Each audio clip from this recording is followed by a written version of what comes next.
There we go. This is magical chemical right out of the ground. It's been down here forever. We're in Kaliati village. This is dreams of a better future,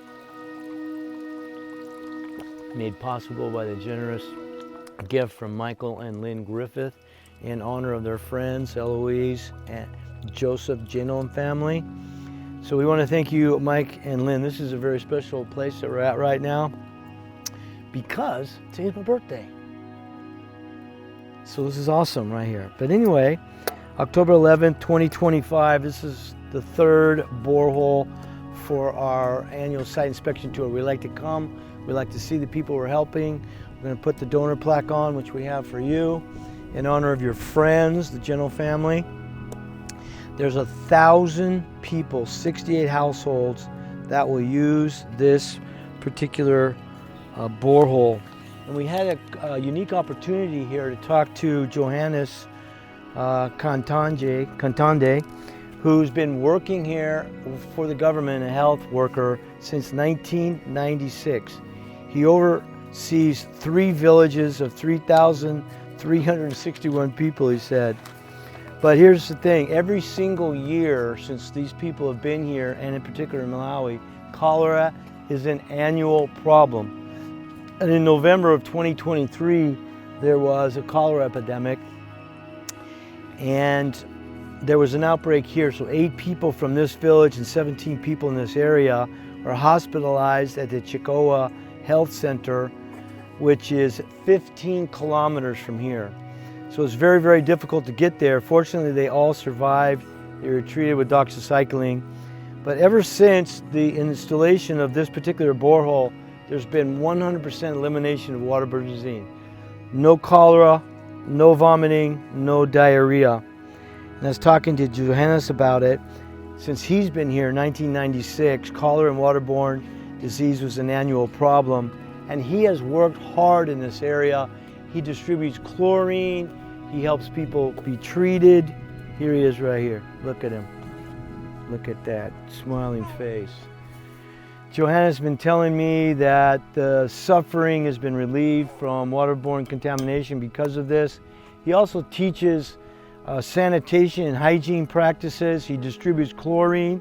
He would come every single month and distribute chlorine for water treatment in this entire catchment, especially during the rainy season. But that is no longer necessary.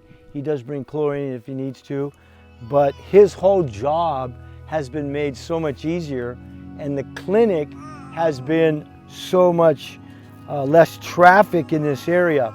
So Water Wells for Africa has been strategically developing boreholes in this area.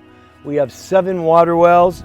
We estimate there's at least 5,000 people, 420 households in this area. So we've actually increased the health and happiness and family life of thousands and thousands of people in this particular area, just because of partners like you, Mike and Lynn, who I want to honor your friend, other partners that join with us to make a difference in very remote, hard to reach, difficult places.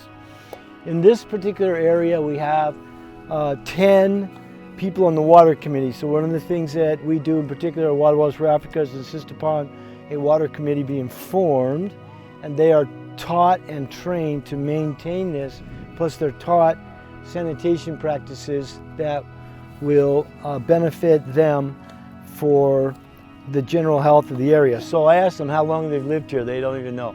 They said our parents, our grandparents, our great-grandparents, this is the very first clean water.